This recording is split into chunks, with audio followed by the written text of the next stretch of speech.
귀한 찬양으로 주님 영광 받으신 줄 믿습니다. 여름이 짙어 열기와 태풍의 비바람 또 장마 여러 것들이 우리를 사로잡고 있지만 만물 생명은 이러한 더위와 태풍 속에 내면의 힘을 가지고 알곡으로 연걸어 갑니다. 우리도 세상의 어떤 변화 속에 흔들리지 않고 내면의 깊이를 가지고 예수 그리스도의 향기를 품고 성장해가는 영적 성장으로 주님이 기뻐하시는 하나님의 자녀로 자라가야 되겠습니다. 오늘도 하나님 현존 앞에 예배할 때 영과 진리로 예배하고 말씀으로 은혜 받는 그리고 새로운 결단의 시간이 되시기를 바랍니다. 사람이 일생 동안에 단독적으로 가장 많이 대면하는 물건은 거울이라고 생각합니다. 누구든지 하루에 수많은 시간에 거울을 대면하게 됩니다. 거울 앞에 서면 사람은 자기 모습을 보게 됩니다.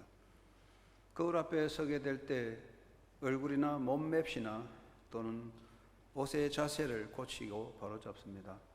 거울을 보고서도 잘못된 것을 고치지 않으면 자기 수정이 안 되겠지요.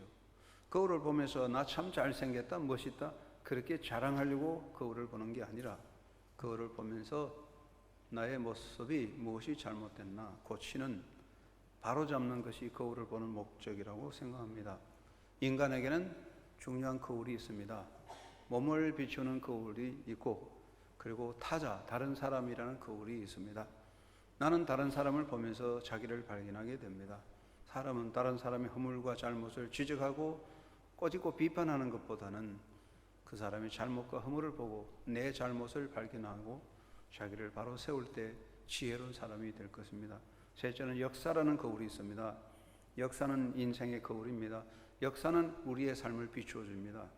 역사는 우리 사회의 잘못을 보여주고 우리 미래를 보여주는 거울이라고 생각합니다. 그러므로 역사가 똑바로 기록되고 역사는 똑바로 남아져야 우리에게 중요한 역사, 미래를 만들어 가게 될 것입니다. 거울은 정확해야 될 것입니다. 고대 사회는 청동 거울을 사용했기 때문에 희미했지만 그 거울은 사물을 정확하게 보여줘야 합니다. 요즘은 거울도 우리가 사람이 직접 사람을 대하듯이 자기 모습을 똑바로 만들어 나오는 그런 거울이 만들어지고 있다고 합니다. 인간 사회에 완전한 거울이 있다면 무엇일까요?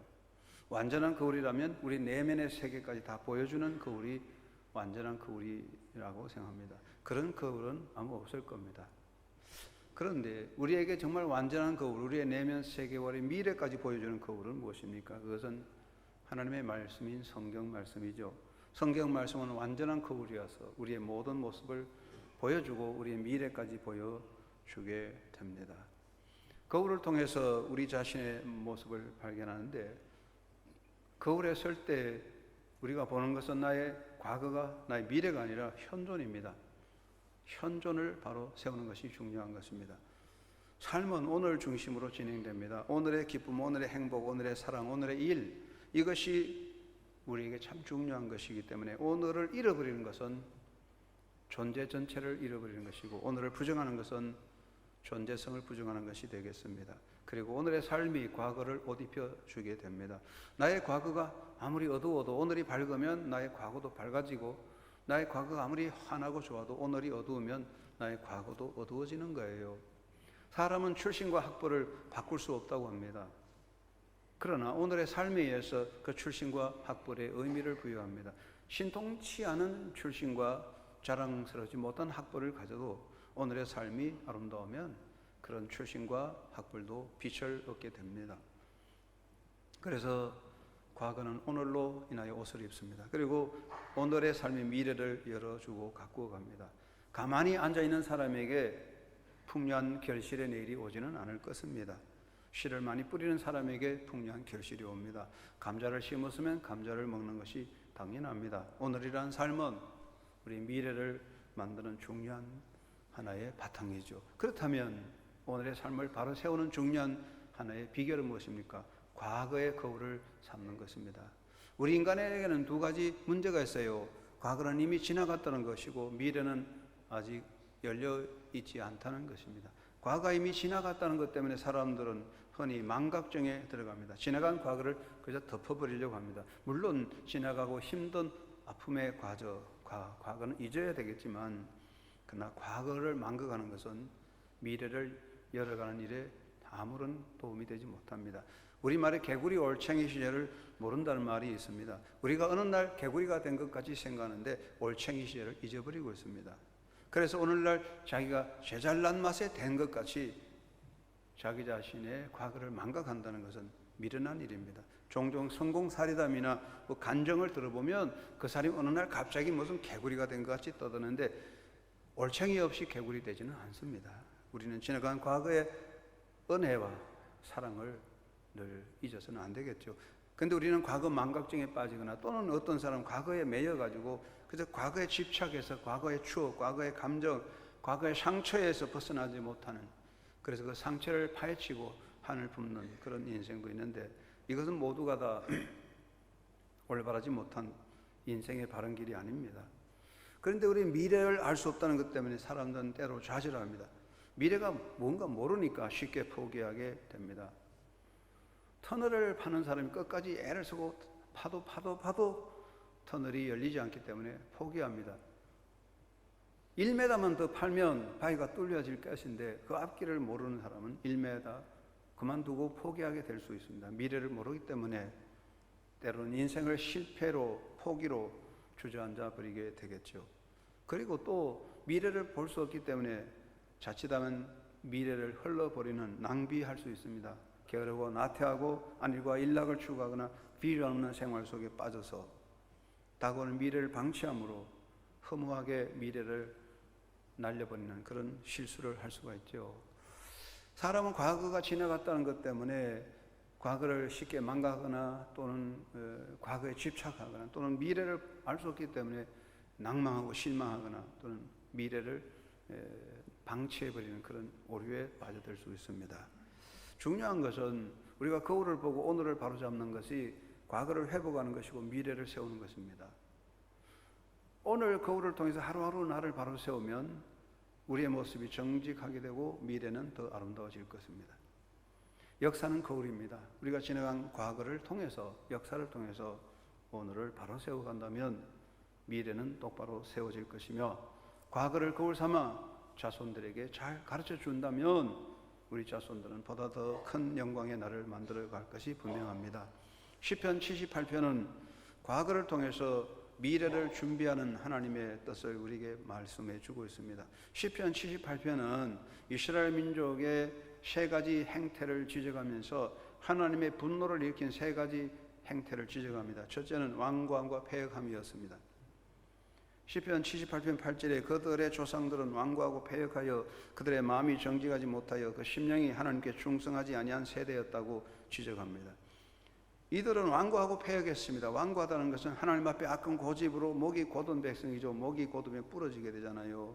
패역하다는 것은 악을 도모하고 악을 꾸미고 마음이 정직하지 못해서 하나님 앞에 서원을 지켜 행하지 아니하며 심령이 하나님을 향한 충성이 없는 그런 사막과 같은 심령 상태입니다. 사람이 완악하고 패역하면 바로 설 수 없고 무너지는 파멸의 존재가 되죠.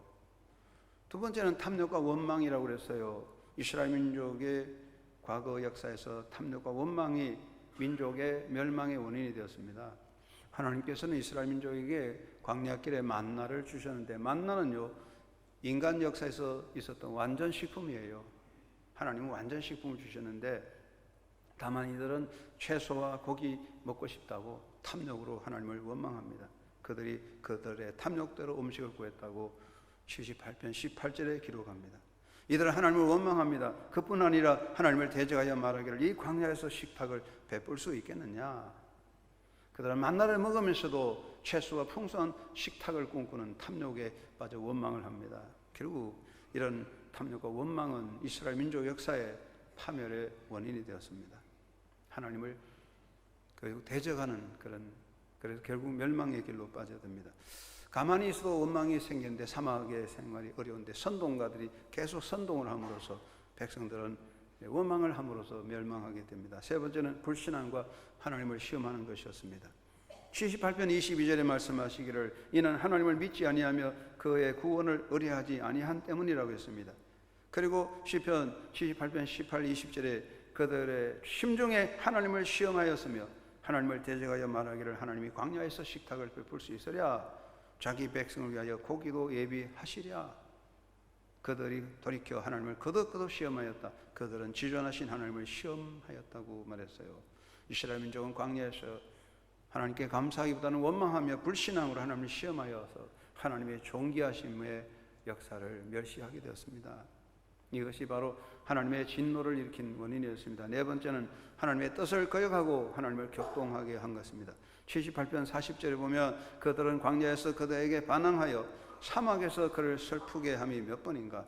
그들이 돌이켜 하나님을 거듭 시험하며 이스라엘의 거룩하신 일을 노엽게 하였도다. 하나님께 반항하고 그의 명령을 지키지 아니하였다고 지적하고 있습니다. 이들은 항상 하나님 뜻을 거역하며 백성을 선동하여 애굽으로 돌아가자고 선동하여 하나님의 진노를 격발시켰습니다. 하나님께서는 노예로 포로된 이스라엘 민족을 해방하여 가나안 땅을 향하여 약속하고 홍해를 건너 가나안 땅을 향해 가나안을 향하여 나가라고 했지만은 선동가들은 애굽 생활에서의 노예 생활로 돌아가자고 선동합니다. 단순히 광야길의 목마름과 광야길의 뜨거운 열풍을 핑계 삼고 애굽으로 돌아가자고 선동하는 선동가들이 있었습니다. 이런 선동가는 역사를 파괴시키는 자들입니다. 오늘 우리 대한민국의 정치 형태가 꼭 광야길에서 애굽으로 돌아가자고 선동하는 선동가들과 같은 것 같아요. 이 행위의 결과 하나님은 이들에게 진노를 내리게 되는데 78편 21절에 그러므로 여호와께서 듣고 노하셨으며 애굽에서 불같이 노하셨고 야곱에게 불같이 노하셨고 또한 이스라엘에게 진노가 불타올랐다고 그랬습니다. 하나님이 그들에게 노염을 나타내사 그들 중 강한 자를 죽이시고 이스라엘의 청년을 쳐 엎드리셨도다. 이러함에도 그들은 여전히 범죄함으로 그의 기이한 일들을 믿지 아니하였으므로 하나님이 그들의 날들을 헛되이 보내게 하시며 그들의 햇수를 두려움으로 보내게 하셨다고 78편 31절, 32절, 33절에 기록합니다. 그리고 그가 그의 능력을 포로에게 넘겨주시며 그의 영광을 대적의 손에 붙이셨다고 했습니다. 하나님께서는 이스라엘 청년들을 쳐서 파멸시키고 그들의 나를 허무하게 무너뜨렸었습니다. 왜 그럴까요? 이들이 하나님 앞에 패역함을 행했습니다. 그들은 하나님 앞에 패역하고 완악했으며 탐욕과 원망에 빠졌으며 불신앙으로 하나님을 시험했기 때문이라고 말하고 있습니다. 그래서 78편 5절에 말씀하십니다. 여호와께서 정거를 야곱에게 세우시며 법도를 이스라엘에게 정하시고 우리 조상들에게 명령하사 그들의 자손에게 알리라고 그들의 자손에게 알리라 하셨도다. 하나님은 이스라엘 백성들을 향해 말씀합니다. 이 역사의 과거를 거울 삼아서 이것을 너희 자손에게 알게 하라. 너희 자손들에게 이것을 알게 해서 그들이 같은 수렁에 빠지지 않도록 하라고 명하고 있겠습니다. 무엇을 명하셨습니까? 그들로 그들의 소망을 하나님께 두며 하나님께서 행하신 일을 잊지 아니하고 오직 그의 계명을 지켜서 그들의 조상들 세대와 같이 되지 아니하게 하려 하심이로다. 하나님께서는 이스라엘의 자손들이 그들의 조상들과 같이 망하지 않도록 하기 위해서 이것을 자손들에게 알게 하라고 명하셨습니다. 세 가지입니다. 첫째는 하나님께만 소망을 두게 하라고 말씀하셨습니다. 그의 자손들이 오직 하나님께만 소망을 두는 삶을 살도록 가르쳐서 알게 하라고 명하셨습니다. 소망은 인간의 존재를 바로 세우는 힘이 됩니다.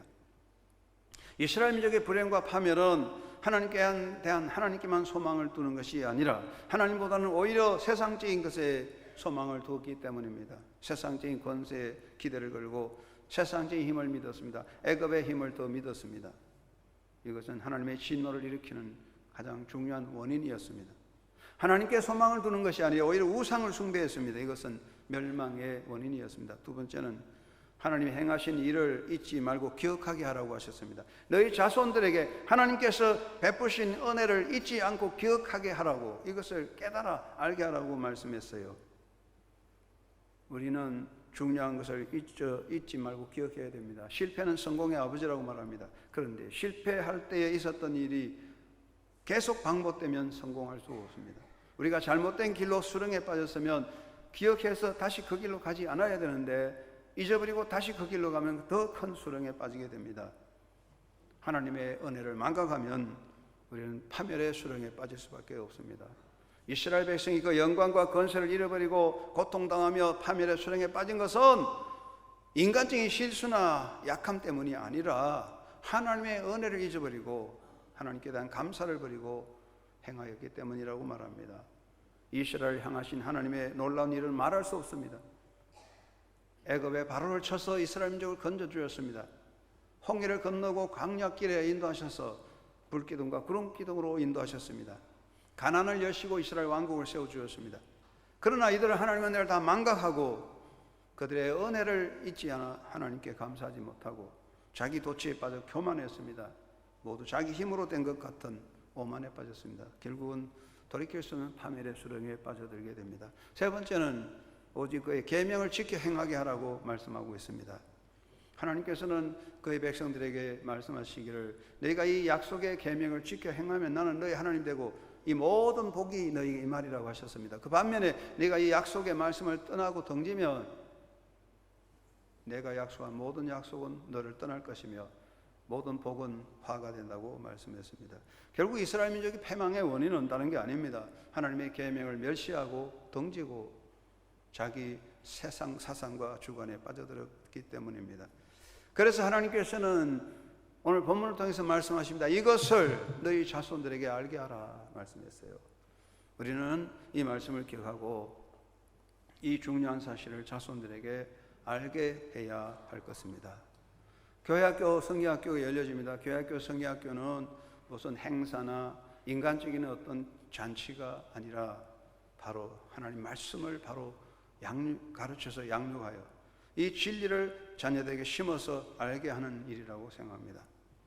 중요한 것은 우리 자신이 똑바로 서야 될 뿐만 아니라 역사의 거울을 삼아서 우리 후대들에게 바로 알게 해서 우리 자손들이 똑바로 서는 것이라고 생각합니다. 여러분 모두가 오늘의 하나님의 말씀대로 이것을 기억하고 이 놀라운 하나님의 뜻을 자손들에게 알게 함으로 여러분과 후대의 복이 주 안에서 늘 이루어지는 삶이 되기를 주의 이름으로 축원합니다. 첫째는 무엇입니까?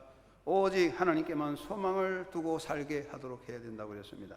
우리의 후대가, 우리의 자손들이 오직 하나님께만 소망을 두고 사는 사람이 되게 해야 한다. 이것이 바로 그들이 든든히 서는 가장 중요한 바탕이라는 것입니다.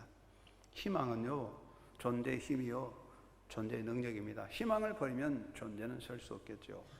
1950년대 백림대학에서 피아노 교수로 활동했던 헐만 씨는 나치 독일 지배 때 전쟁 반대자로 강제 노동 수용소에 갇혀서 고통을 많이 당했지만 살아남았습니다. 그는 강제 노동 수용소에 있을 때 하루 종일 죽을 고생을 하고 저녁에 들어오면 잠자기 전에 나무 침대를 피아노 건반 삼아서 1시간씩 자기가 기억하는 레파토리를 연습했다는 거예요. 사람들이 어떻게 당신이 그런 극악한 포로 수용소에서 살아남았냐고 물었을 때 나는 반드시 다시 피아노를 연주할 것이라는 불굴의 희망을 가졌기 때문이다. 그리고 말합니다. 내가 기억하고 있던 레파토리들은 한없이 반복되며 수용소 연주장에서 밤마다 공연되었다. 소리는 나지 않았지만 나의 소망의 귀에는 그 아름다운 곡들이 쟁쟁이 울려 퍼지고 있었다. 나무 건반을 두드리면서 피아노의 희망을 가지고 꿈꾸며 살아왔던 그의 삶은 고난을 극복하고 위대한 역사를 만들어 놓았습니다. 희망은 존재의 능력이 됩니다. 그런데 중요한 것은 건강한 희망입니다. 잘못된 희망, 병적 희망은, 허무한 희망은 존재를 헛되게 만드는 것입니다. 결국 헛된 희망 때문에 우리는 헛되게 망하는 겁니다. 사람은요, 맛에 빠지면 헤어나기 어려운 것 같아요. 한국 사람은 김치를 많이 먹어가지고 외국의 유학생들이 김치를 안 먹으면 머리가 튀면서 공부가 안 된다고 할 만큼. 근데 김치 맛, 된장 맛이 중요하잖아요. 담배 맛에, 술 맛에 빠진 사람, 마약의 맛에 빠진 사람, 권력의 맛, 돈의 맛에 빠지면 헤어나기 어렵습니다. 맛에 빠지면 결국 그거에서 벗어나지 못해서 존재 자체를 망칠 수가 있습니다. 우리는 헛된 희망에 빠져들면 정말 위험합니다. 사도 바울은 뭐라고 말씀하십니까? 자기를 위하여 장래의 좋은 틀을 쌓는 행위, 그것은 재물에 소망을 두지 않고 하나님께만 소망을 두고 선한 사업에 부유한 사람이 되는 것이라고 가르쳤어요. 정말 하나님께만 소망을 두고 선한 일에 열심히 있는 것이 자기 장래의 좋은 틀을 쌓는 것이라고 바울이 가르쳐 주었습니다. 우리는 참된 희망을 가지고 하나님께만 희망을 두는 존재가 되어야 할 것입니다. 대한민국은 짧은 역사의 어려운 경제 시련을 극복하고 세계 경제국 강국이 되고 기술 나라가 됐지만 지금 우리나라에 심각한 문제가 많은데 부끄럽게도 한국의 청소년의 자살률이 세계 1, 2권에 도달했다고 하지 않습니까? 일본을 초월했다고 하는데 기술을 초월하는 건 좋지만 정말 부끄러운 일입니다. 왜 청소년들이 희망을 갖지 못합니까? 그것은 잘못된 희망에 빠져있기 때문입니다. 너도 나도 쫓아가는 황금 만능주의에 빠졌습니다. 황금 우상에 빠졌습니다. 우리 모두 미친 듯 따라가는 세속적 성공주의에 빠져 있습니다. 이것은 신기루와 같습니다. 움켜잡는 순간에 아무것도 남지 않습니다. 우리는 정말 올바른 희망, 하나님께 대한 소망을 분명히 세워야 할 때라고 생각합니다. 우리 세대가, 우리의 기성세대가 헛된 소망, 병적인 소망, 세속적 성공 소망에 빠져서 달려왔다면 이것을 자손들이 그대로 물려줘서 우리의 자손들이 그런 허망한 소망, 헛된 희망, 망상에 빠져 살도록 만들어서는 안 될 겁니다. 우리가 빠진 허망한 꿈의 수렁텅이에 구덩이에 자녀들을 빠뜨려서는 안 될 겁니다. 이제 우리가 정신을 차려서 오직 하나님께만 소망을 두고 하나님을 바라보는 신앙의 영성을 자녀들에게 보여줘야 할 때라고 생각합니다.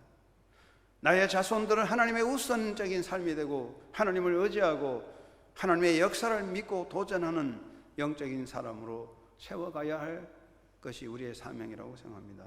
우리가 물려주는 것은 돈이 아니고 재산이 아니라 올바른 영성의 자세인데 정말 하나님께만 소망을 두고 살아가는 참된 신앙의 본을 보이고 그들에게 그런 믿음의 길을 세워줘야 할 것이라고 저는 확실히 생각합니다.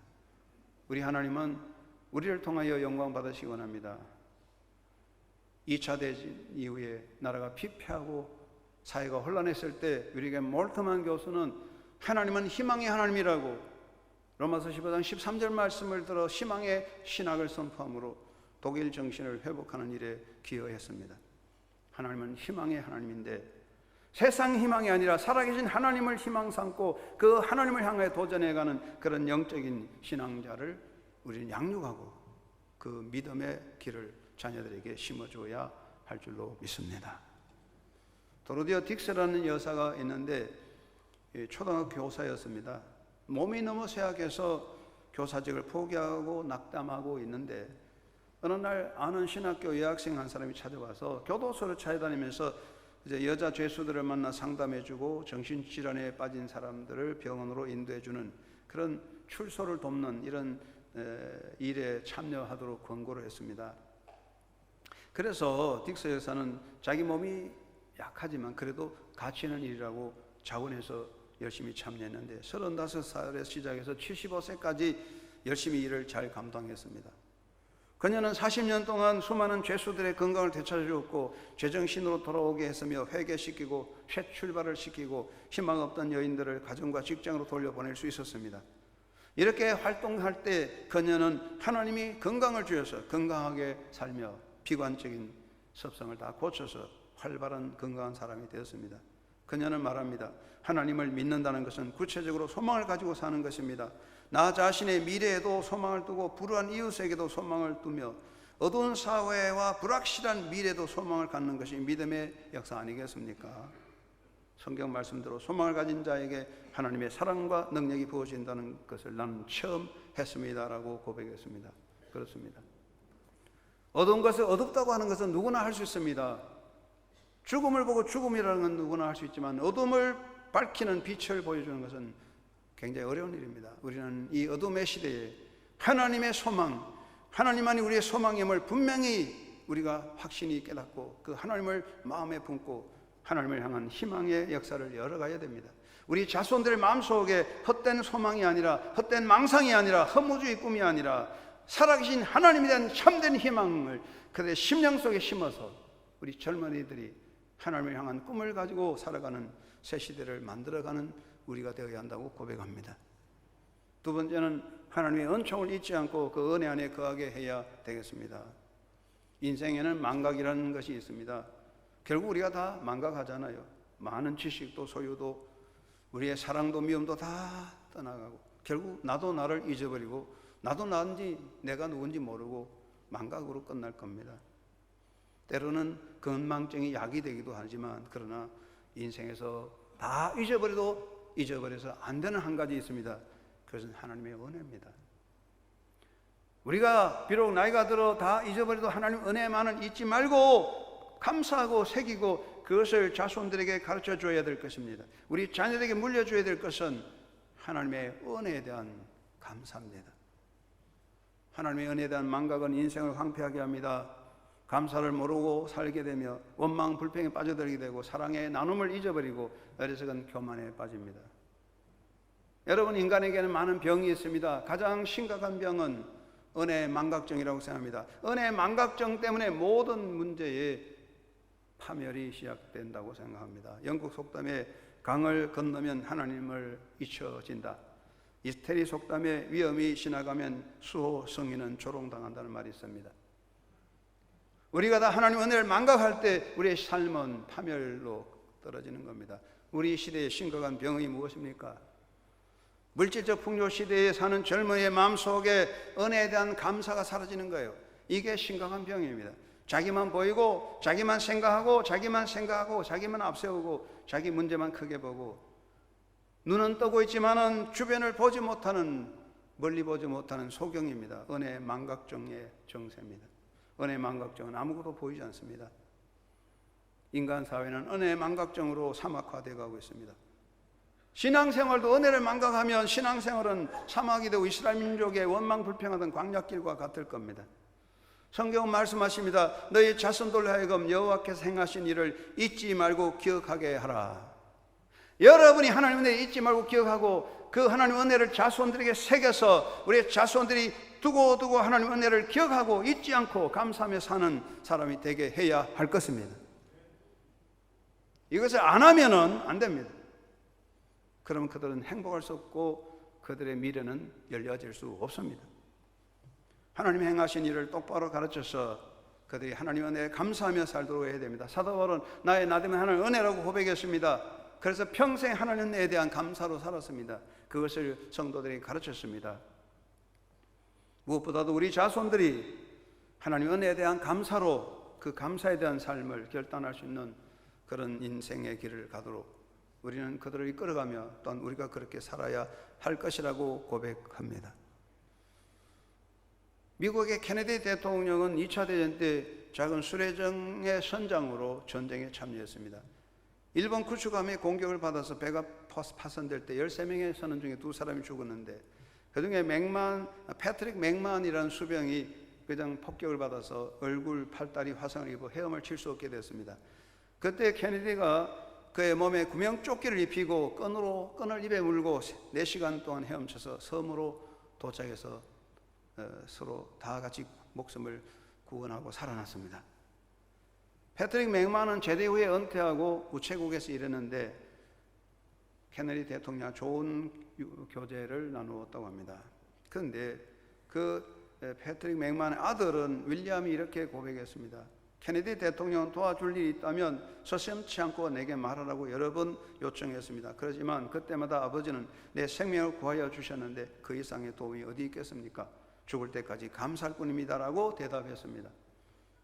대통령이 된 후에도 일개 우체부와의 우정을 계속한 대통령 케네디도 훌륭하지만 그러나 구차하게 손을 벌리지 않고 생명의 은인이신 그분을 향하여 늘 감사하고 그를 위해 기도하며 우체부로 살아온 한 사람의 인생은 더 아름다운 것 같습니다. 오늘 우리는 은혜 망각증에 들었을 뿐 아니라 우리 은혜 기갈병에 걸려서 맨날 받겠다는 거지같이 기갈병에 걸린 것 같습니다. 받을 것만 바라보는 우리가 아니라 받은 은혜에 감사할 수 있는 사람이 되어야 합니다. 받은 은혜를 기억하지 못하고 받은 은혜를 망각하는 것은 하나님의 사랑을 닫아버리는 결과가 될 것이며 하나님의 진노를 유발시키는 것밖에 남지 않을 것입니다. 80 된 한 노인이 어느 날 복숭나무를 심었습니다. 이웃 사람들이 보면서 할아버지, 이 나이에 복숭나무를 심어서 열매를 따먹으려고 하십니까? 그랬대요. 그러니까 할아버지가 웃으면서 아니죠. 뭐 제 나이에 이 나무 심어서 열매 먹겠습니까? 저는 복숭을 좋아해서 아주 즐기는데 많은 사람이 누군가가 복숭나무를 심어서 저는 복숭을 열심히 먹고 즐기고 살았는데 그 일에 보답하기 위해서 나도 남을 위해서 복숭나무 하나 심어놓고 가야지요. 그렇습니다. 꼭 내가 심은 나무에서 열매를 따먹는 것이 아니라 내가 심은 나무에 누군가가 열매를 먹는 그날을 위해서 나무를 심는 그 사람이 하나님의 사람이죠. 내가 기도한 거 반드시 내가 응답하고 끝내는 것이 아니라 내가 기도로 심은 것을 통해서 우리 자손들이 열매를 따먹는다면 그것이 우리의 영성의 삶이 아니겠습니까? 하나님 은혜를 감사하지 못하고 하나님 은혜를 망각하고 사는 것은 패역한 인생이죠. 인간도 하나님 은혜를, 그렇죠, 인간도 사람의 은혜를 망각하는 것은 그건 패역한 인간이 아니겠습니까? 은혜 망각자를 패역무도하다고 그럽니다. 더불어 하나님의 은혜를 망각한다는 것은 어떻게 하나님 앞에 바로 설 수 있겠습니까? 우리 모두가 하나님에 감사하고 그 은혜를 자손들이 가르쳐서 우리 자손들의 입에서 오직 하나님께 감사하고 하나님을 새기고 하나님 은혜에 대한 보답을 하겠다는 그런 마음가짐의 헌신의 마음바탕을 심어주는 그런 자손들의 복된 삶을 위해서 일하는 성도가 되기를 주의 이름으로 축원합니다. 세 번째는 하나님의 말씀 위에 굳게 서야 되겠습니다. 우린 집을 짓는 사람들 아니겠습니까? 여행을 가면은 피서용 텐트를 칩니다. 그런데 피서용 텐트는 반 기초가 필요 없어요. 며칠 있다가 다 철거합니다. 그런데 우리가 거주할 집이라면 바람이 불거나 비가 오거나 튼튼한 집을 지어야 됩니다. 기초를 굳게 해야 될 겁니다. 인생은 어차피 한 번밖에 없는 임시적이고 나그네라고 하지만 하나님은 나그네지만 이 세상에 우리의 삶을 허락했기 때문에 이 땅에 튼튼한 집을 짓고 살다가 가야 됩니다. 우리 인생을 비서가는 텐트같이 잠시 지나가는 여관같이 살다가 갈 수는 없습니다. 튼튼한 기초 위에 서야 됩니다. 그것은 바로 하나님의 말씀의 터전입니다. 영원한 말씀의 터전 위에 서야 됩니다. 인간의 사상과 인간의 풍조와 인간의 모든 힘의 집을 짓는 것은 하루아침에 다 무너지는 헛된 것들입니다. 여러분의 집은 어디에 세워져 있습니까? 여러분이 하나님 말씀의 집을 짓고 우리 자손들이 그 말씀 위에 집을 짓고 살도록 든든한 말씀의 틀을 자손들에게 물려주는 복된 부모가 되기를 주의 이름으로 축원합니다. 오늘 7월 17일이죠. 7월 17일 무슨 날입니까? 오늘 찬인데 할렐루야 찬인데. 네? 제헌절이죠. 헌법을 만든 나라죠. 대한민국은 헌법을 만든 나라인데 지금 대한민국 헌법이 가장 부정당하는 사회가 됐습니다. 우리는 헌법을 부정하고 살고 있습니다. 나라가 든든히 설 수 없습니다. 저는 성주 참외를 좋아했는데 요즘은 성주 참외를 먹지 말아야 되겠다 생각하기도 합니다.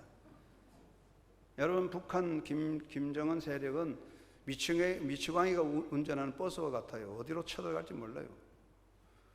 적어도 우리는 바리케이드라도 쳐야 되는데, 사드라는 것은 심각한 우리나라의 안보에 대한 중요한 것입니다. 중국이 하지 말라고 벌벌 떠는 사드 설치를 위해서 우리나라가 힘을 합해야 되는데, 총리가 찾아왔는데 총리 향하여 계란 던지고 테러하는 나라가 어떻게 설 수 있을까? 정말 한심합니다. 왜 우리는 선동가들을 따라가야 됩니까? 헌법을 왜 우리는 스스로 발로 밟아 뭉개고 있습니까? 절대로 설 수 없습니다. 하나님의 자녀들은 어디에 서야 됩니까? 하나님 말씀 위에 서야 됩니다. 말씀을 부정해버리면 우리 존재 정체성이 다 무너지는 거예요. 하나님의 백성들이 하나님 말씀을 부정하는 것은 우리 존재 전체가 무너지는 거예요. 우리는 스스로를 죽이는 거예요. 있을 수 없습니다. 말씀의 바탕 위에 집을 세워야 됩니다. 지금부터 1400년 전에 영국은 우상의 나라, 우상 섬기는 섬이었습니다. 우상이 가득했습니다. 그런데 597년에 로마에서 아우구스티누스라는 선교사를 영국에 파송했습니다. 그 영국에 온 선교사는 영국에다가 3가지 선물을 주었습니다. 첫째는 새 방언, 말, 언어. 둘째는 새 종교, 기독교. 셋째는 성경이었습니다. 영국은 성경의 바탕을 가지고 던들이 섰습니다. 그래서 영국은 대형 성서공회를 만들어서 1912년에 1000여 개의 방언으로 성경을 번역해서 전 세계에 보급했습니다.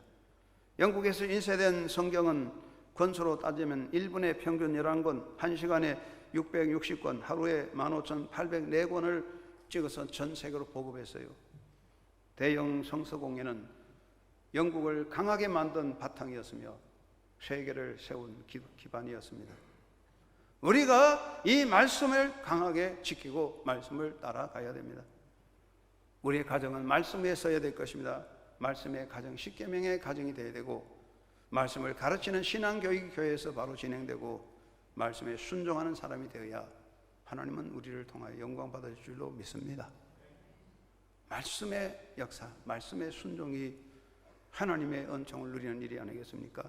사랑하는 여러분, 우리의 자녀들이 부모의 권위에 도전할 수 있고 기성세대에 도전할 수 있으며 모든 가치체계를 도전할 수는 있지만, 적어도 우리는 하나님의 말씀에 순종해서 사는, 그래서 말씀 위에 바탕 세우는 우리의 후대가 되도록 우리는 가르치고 이끌어가야 할 것으로 생각합니다.